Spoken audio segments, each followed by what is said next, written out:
மத்திய கிழக்கின் வானம் போர்க்காரணிகளால் கருமையடைந்துள்ளது. ஈரானின் முக்கிய இராணுவ தளங்களில் விடுக்கப்பட்டுள்ள ரெட் அலர்ட் சாதாரணமான ஒன்றல்ல.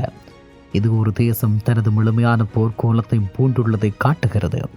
ஆனால் இந்த எச்சரிக்கைக்கு பின்னால் இருக்கும் உண்மையான மர்மம் என்ன? ஈரான் தனது இறுதி ஆயுதத்தை ரகசிய இடங்களுக்கு மாற்றத் தொடங்கிவிட்டதா? இப்படியான நிறைய கேள்விகள் உண்டு. உண்மையில் சர்வதேச உளவுத்துறையின் செயற்கைக்கோள் தரவுகளின்படி ஈரானின் நட்டான்ஸ் மற்றும் போட்டோ அணுசக்தி நிலையங்களிலிருந்து பாரிய வாகனங்கள் நள்ளிரவில் வெளியேறியுள்ளன. ஈகிள் 44 தளத்தின் மர்மம்.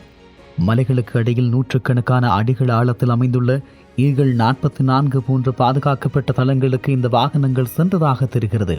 இந்த வாகனங்களில் கொண்டு செல்லப்பட்டது வெறும் ஏவுகணைகள் தானா, அல்லது ஈரான் இவ்வளவு காலம் ரகசியமாக சுத்திகரித்து வைத்திருந்த 60% தூய்மையான யுரேனியத்தின் மூலம் தயாரிக்கப்பட்ட அணு ஆயுத தலைகளா என்ற கேள்வி அமெரிக்காவினுடைய CIA முதல் ஸ்டேலினுடைய மொசாட் வரை அனைவரையும் கலங்க வைத்துள்ளது என்றும் சொல்லலாம். இப்போது ஈரான் அணு ஆயுதத்தை உருவாக்குவதற்கு தேவையான எல்லையை தாண்டிவிட்டதாக அணுசக்தி முகமையகம் மறைமுகமாக எச்சரித்துள்ளது.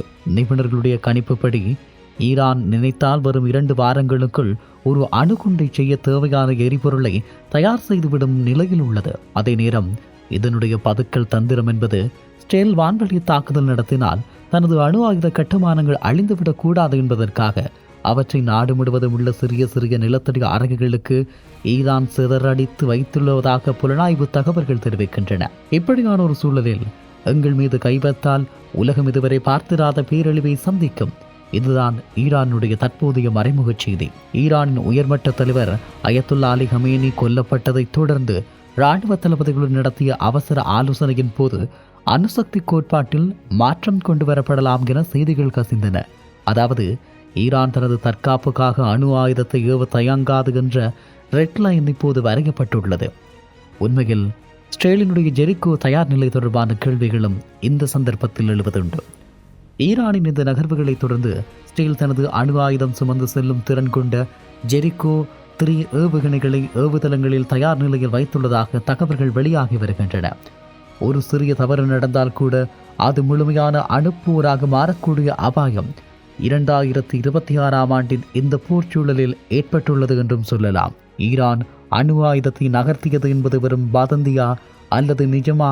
செயற்கைக்கோள் ஆதாரங்களும் ரெட் அலர்ட் எச்சரிக்கைகளும் யதார்த்தத்தை நமக்கு உணர்த்தி கொண்டே இருக்கும். மத்திய கிழக்கு ஒரு எரிமலையின் விளிம்பில் நிற்கிறது. இந்த தீப்பொறி அணையுமா அல்லது அணு ஆயுத சாம்பலில் உலகை மூழ்கடிக்குமா என்பதை நாம் இன்னும் சில நாட்களில் தெரிந்து கொள்ளலாம். இப்படியான ஒரு சூழலில் தான் உலகமே உறங்கிக் கொண்டிருந்த அந்த நள்ளிரவு நேரத்தில் ஈரானின் மலைப்பகுதிகளில் ஒரு மர்மமான அசைவு ஏற்பட்டது. செயற்கைக்கோள் கண்கள் கூட ஊடுருவ முடியாத ஆழமான சுரங்கங்களுக்குள் இருந்து பாரிய கவச வாகனங்கள் வெளியேறின. சரியாக அதே நேரத்தில் ஈரானின் பாதுகாப்பு அமைச்சகம் தனது வரலாற்றில் மிக அரிதான ரெட் அலர்ட் எச்சரிக்கையை விடுத்தது. ஈரான் தனது இறுதி ஆயுதத்தை ரகசிய இடங்களுக்கு மாற்றத் தொடங்கிவிட்டதா? அமெரிக்காவும் ஸ்டேலும் ஏன் இந்த நகர்வை கண்டு இவ்வளவு பதறுகிறது என்று நாம் பார்க்க போகின்ற இந்த தகவல்கள் உலகத்தினுடைய தலைவிதியை மாற்றப் போகும் ஒரு அணு ஆயுத அரசியலின் பின்னணி என்றும் சொல்லலாம். உங்களுக்கு தெரியும், இதற்கு முன்பதாக பேசியிருக்கக்கூடிய ஈகிள் 44 மற்றும் நிலத்தடி நகரங்கள். ஈரான் எப்போதுமே தனது இராணுவ பலத்தை தரைக்கு மேலே காட்ட விரும்புவதில்லை. ஈரான் முழுவதும் பரவியிருக்கும் மிசைல் சிட்டிகள் எனப்படும் நிலத்தடி நகரங்கள் பற்றி உங்களுக்கு தெரியுமா? குறிப்பாக ஈகிள் 44 எனப்படும் தளம். இது மலைகளுக்கு அடியில் நூற்றுக்கணக்கான அடிகள் ஆழத்தில் குண்டு துளைக்காத கான்கிரீட் சுவர்களால் கட்டப்பட்டது. சமீபத்திய உளவு தகவல்களின்படி இந்த தளத்துக்குள் நுழையும் வாகனங்களின் எண்ணிக்கை 400% அதிகரித்துள்ளது. இதனுள் இருப்பது சாதாரண ஏவுகணைகள் அல்ல, அவை அணு ஆயுத தலைகளை தாங்கும் திறன் கொண்ட விசேட வாகனங்கள் என மொசாட் சந்தேகிக்கிறது. இப்படியான ஒரு சூழலில் இந்த 60% செறிவூட்டப்பட்ட யுரேனியம் ஏன் ஆபத்தானது என்ற கேள்வி வரலாம். இங்கேதான் நான் ஒரு முக்கியமான தொழில்நுட்ப உண்மையை கவனிக்க வேண்டும். ஒரு அணுகுண்டு தயாரிக்க 90% தூய்மையான யுரேனியம் தேவை. ஆனால் சர்வதேச அணுசக்தி முகமையத்தின் தரவுகளின்படி ஈரான் ஏற்கனவே 60% தூய்மையான யுரேனியத்தை அதிகளவில் கையிருப்பில் வைத்திருக்கிறது.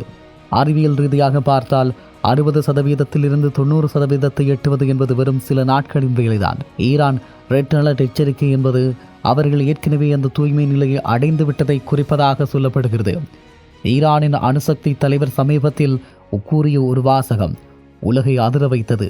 எங்களிடம் தொழில்நுட்பம் உள்ளது, அதனை ஆயுதமாக மாற்றுவது எமது முடிவை பொறுத்தது. அந்த முடிவு இப்போது எடுக்கப்பட்டு விட்டதா என்பதுதான் கேள்வி. ஈரான் ஏன் தனது ஆயுதங்களை நகர்த்த வேண்டும்? பதில் மிக எளிதானது: பாதுகாப்பு. இஸ்ரேலினுடைய F-35 போர் விமானங்கள் ஈரானின் பிரதான அணு நிலையங்களை தாக்க தயாராகி வருவதாக ஈரான் நன்கு அறியும்.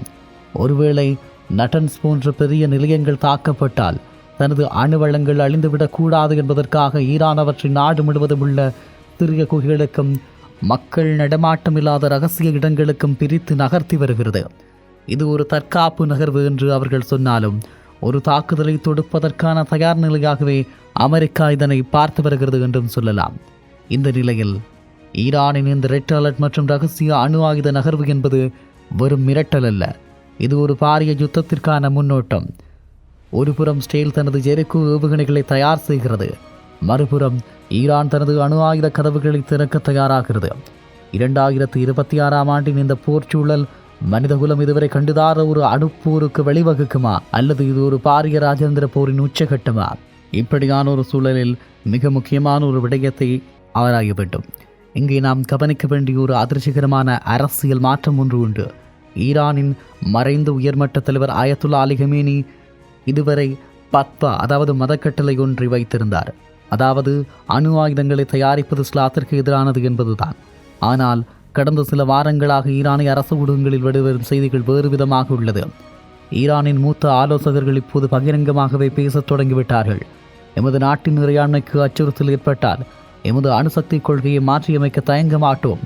அதாவது தற்காப்புக்காக அணு ஆயுதத்தை உருவாக்குவது தவறியல்ல என்ற நிலையை ஈரான் வந்துவிட்டது. இந்த ரெட் அலர்ட் எச்சரிக்கை என்பது அந்த மதக்கட்டளை அதிகாரபூர்வமாக மாற்றப்பட்டு விட்டதற்கான சிக்னல் என்கிறார்கள் சர்வதேச அரசியல் ஆய்வாளர்கள்.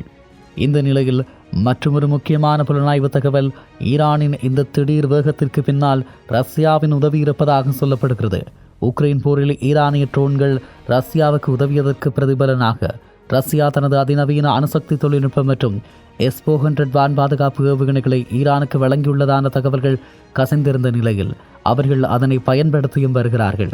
இஸ்ரேலினுடைய எந்தவொரு வான்வெளி தாக்குதலையும் முறியடிக்கும் அளவுக்கு ஈரானின் வான் பாதுகாப்பு படை என்று பலமாக மாறியிருப்பதாக சொல்லப்படுகிறது. இதனால் தான் முன்பை விட இப்போது துணிச்சலான ஈரான் தனது அணு ஆயுதங்களை நகர்த்த முடிகிறது. ரஷ்யா, ஈரான், வடகொரியா என ஒரு புதிய அணு ஆயுத கூட்டணி உருவாகிறதோ என்ற அச்சம் இப்போது உலக நாடுகளை ஆட்டி படைக்க தொடங்கியுள்ளது என்றும் சொல்லலாம்.